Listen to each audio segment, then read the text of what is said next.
Pada tahun 1816, Belanda kembali berkuasa di Maluku. Rakyat Maluku hidup menderita akibat penindasan yang dilakukan oleh Belanda. Kekayaan alam Maluku dikuras habis oleh Belanda. Rakyat Maluku pun melakukan perlawanan. Namun, sebelum melakukan perlawanan, rakyat Maluku berkumpul dan melakukan rapat rahasia di hutan Saparua. Hai rakyat Maluku, apakah kalian ingin selamanya diperlakukan seperti ini oleh Belanda? Pastinya kami tidak ingin diperlakukan seperti ini oleh Sudah! Belanda. Jangan hanya ribut saja. Ini tidak akan menyelesaikan masalah yang sedang kita hadapi.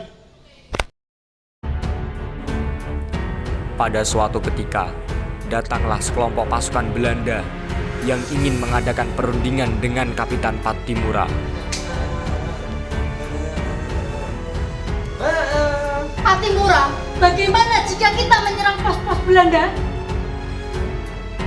Baiklah, saya setuju. Kita akan menyerang pos-pos Belanda pada tanggal 15 Mei bersama rakyat Maluku. Pattimura, saya akan persiapkan peralatan dan senjata untuk penyerangan besok. Dalam rapat rahasia tersebut, terpilihlah Thomas Matulesi sebagai pemimpin. Ia mendapat julukan Kapitan Pattimura. Penyerbuan pertama akan dilakukan pada tanggal 15 Mei 1817. Penyerbuan kedua dilakukan pada tanggal 16 Mei 1817. Pasukan Kapitan Pattimura menyerang benteng Dorstad. Benteng dapat dikuasai dan semua tentara Belanda ditangkap, termasuk Presiden Van der Burg, istri dan kedua anaknya tewas. Pattimura, lepaskan saya! Baiklah, kali ini saya akan melepaskanmu. Tapi ingat, jika sekali lagi kamu berbuat ulah kepada rakyat Maluku, saya tidak akan memaafkanmu.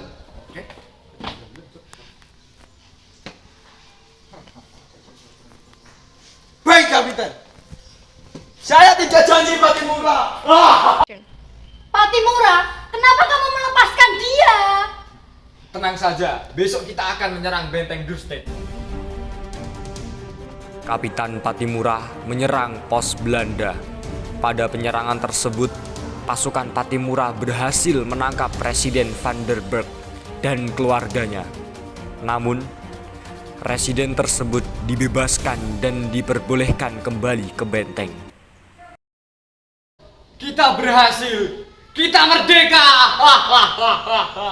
Iya benar, kita telah menguasai benteng ini.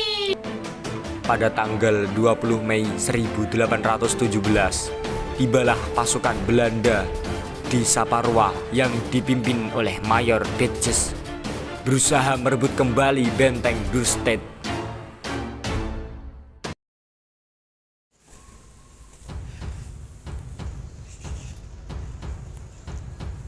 Apa? Pasukan Belanda yang dipimpin oleh Mayor Pitjes telah datang. Benar Pattimura, mereka datang kembali ingin merebut benteng Dorstad.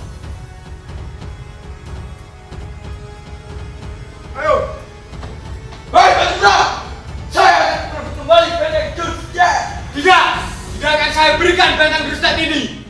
Akhirnya, Mayor Pitjes bersama para tentaranya pergi meninggalkan benteng Dorstad.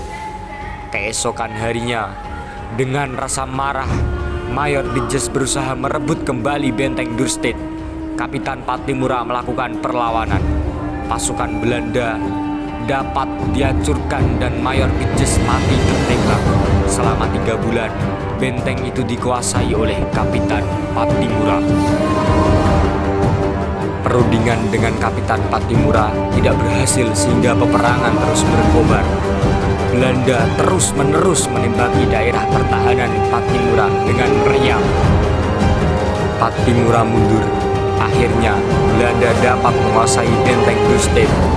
Serangan Belanda tersebut menyebabkan pasukan Pattimura semakin terdesak. Banyak daerah yang jatuh ke tangan Belanda. Para pemimpinnya juga banyak yang tertangkap, yaitu Anton Rebok, Thomas Pattiwail, Lukas Latumahina. Pattimura sendiri akhirnya tertangkap di Sri Seri yang kemudian dibawa ke Saparua. Tertangkapnya para pemimpin Maluku yang gagah berani tersebut menyebabkan perjuangan rakyat Maluku melawan Belanda melemah dan akhirnya Maluku dapat dikuasai oleh Belanda.